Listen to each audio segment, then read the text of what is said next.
What's going on, everybody? I'm out here in a sunflower field that I planted green into this year. As you can tell, it's starting to get some heads. So yeah, I'm right here at a spot where I'm on the headland still, and it must have been a spot where either the sprayer or the interseeder ran some over a little bit. Yeah, I want to show you what happened to this one sunflower here. So I snapped it off at the ground. Something did, either me or an animal. I'm gonna guess it was me with some sort of plant. But it kept deciding to grow. And it's still growing up, and it's actually developing a little head on it. And the one next to it, I guess, is kind of growing up sideways too. And maybe it was the interseeder when it went through here and pushed it over. Maybe it snapped it off then too, but I don't think that sunflower is going to make it to harvest, guys. But it's pretty neat how it's just continuing to grow. I'm going to leave it alone, and I just put a flag or a pin by it. See what happens. So yeah. Yeah. Let's go out here. Yeah, these things are getting pretty tall, guys. I think I'm in a part of the field that didn't, I'm in a part of the field that didn't get any cover crop. Also in a part of the field that the sunflowers didn't come up in very good. I think this is last year where I didn't have very much for a cover crop either. It's, I don't know, I think that's that way a little bit further. But it's not too far off the driveway.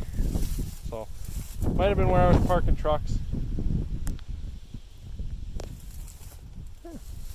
I wish it would have gotten cover crop here. It would have loved all this light that it would be getting. Just like these lamb's quarter are. Well, let's take and pull them out.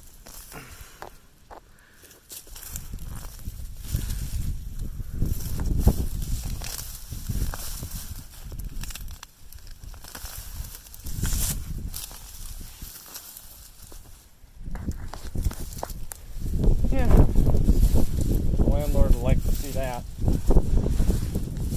Yeah, these things are about that tall on me right now, most of them. Some are taller, some are shorter. You know, I just kind of picked an average one. This one's a bit taller. Not too much longer, and they'll be getting some heads on them. Well, this must be where I quit with the interseeders, about right here. Here's what it looks like, guys.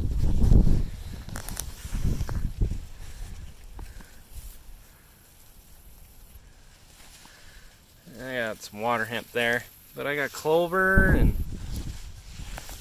this might actually just be stuff that just kept holding on from last year, even after I sprayed it, which is awesome. Yeah, I think it is, because I walked over a little further and I don't have much of anything right now. Whew. I got some patches out here with grasshoppers, though. That's kind of why I'm out here. I'm checking to see if I should spray these or not. Kind of looks like with this patch I should be. And here's the grasshopper right here. Yeah.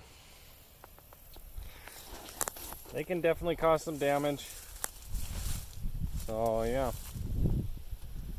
I don't know if I'm going to spray or not, because I really don't want to, in case there's any beneficial insects out here. I don't want to hurt them or kill them off. So yeah. Great. Is this where an I don't know if this was an interseeder pass. No, this is still from last year. Trying to walk over to find out where I ended up quitting interseeding. Oh, this is pretty good. Here's a bunch of clover. Looks like it just came up from last year.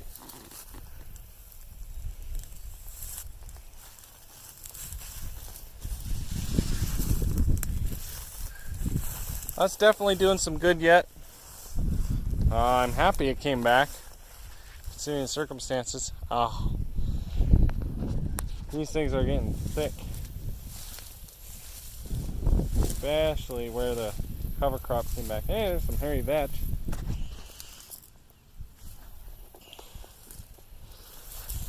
more clover.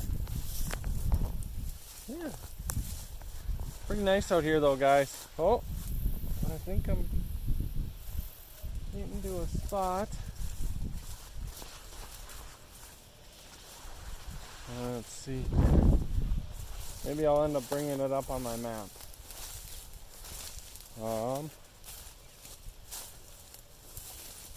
Maybe we'll just walk back here a little bit farther, where the flowers are taller and thicker. Yeah, where the flowers are not as thick, it's where a lot of the grasshoppers are, at least right now. Maybe during the night they'll move into the flowers more. I don't know. I mean, most spots kind of look like this. There's a few holes chewed in them, but well, that one's kind of bad. But they're really not too terrible. So I don't know what to do. I'll probably end up leaving them because I don't want to spend the money, for one, because it's expensive. But yeah,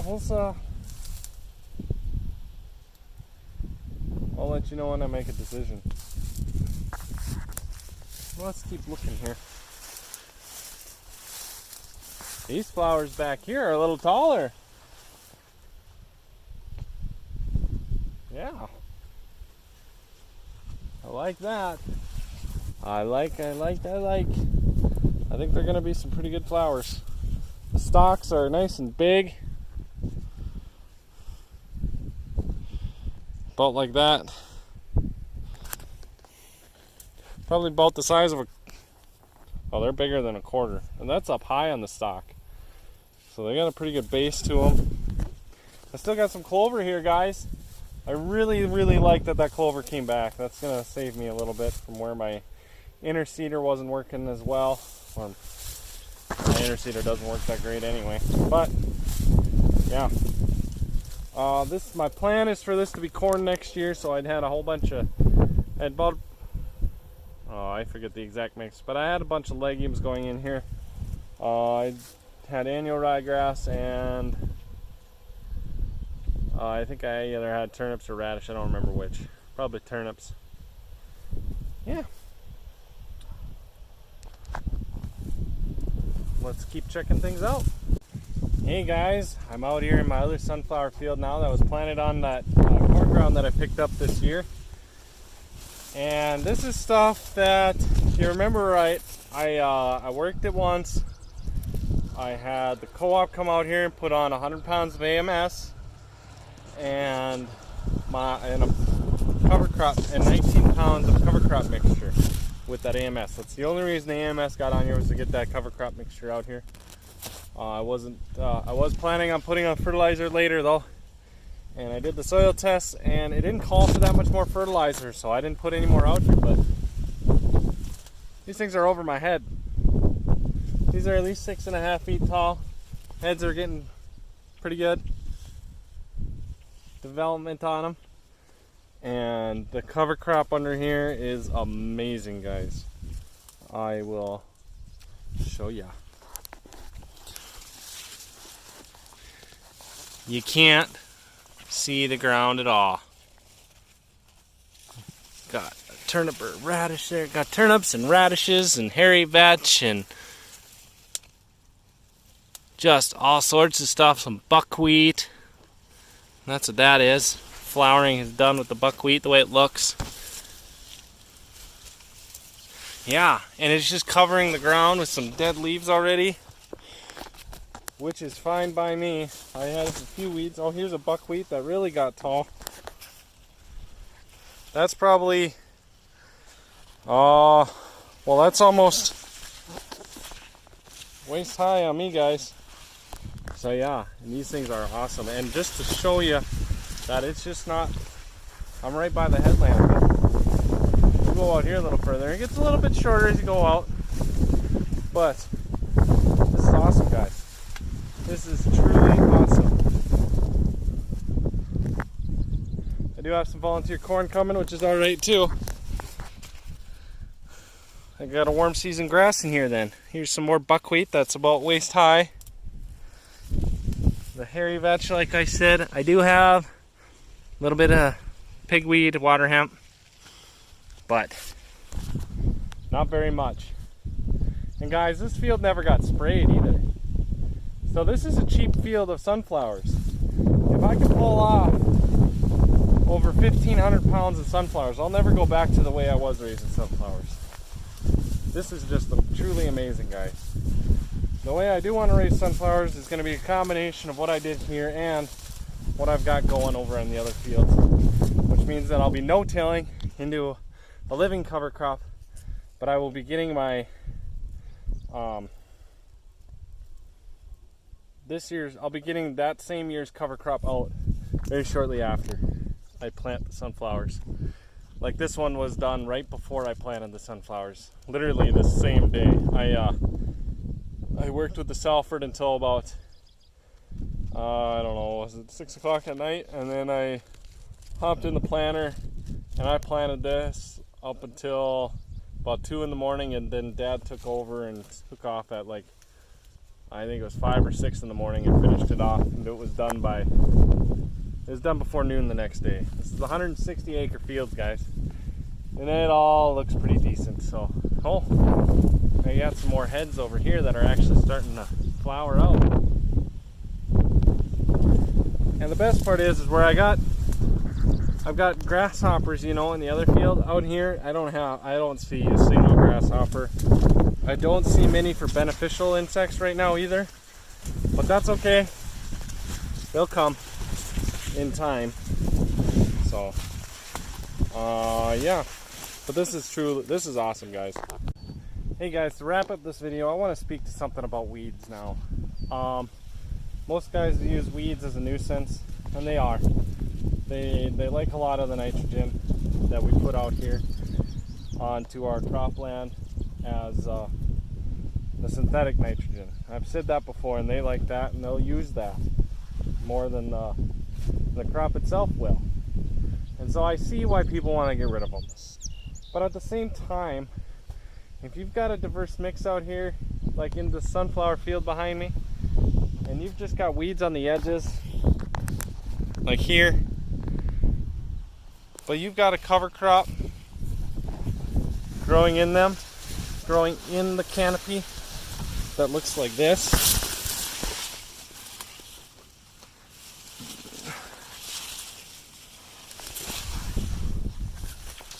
Those weeds actually have a medicinal value to them, guys.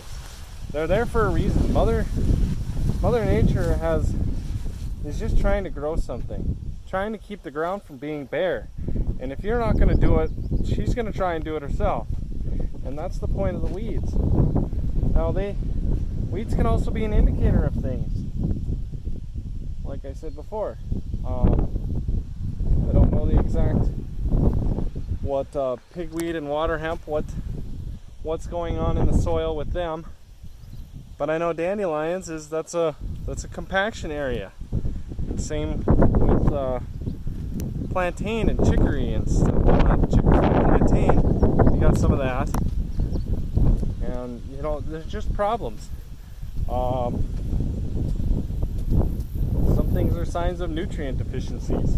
So just pay attention to your soil tests, guys. And most people do, but at the same time, try and fix the problems with biology. So I just wanted to touch on that. I'll catch you later.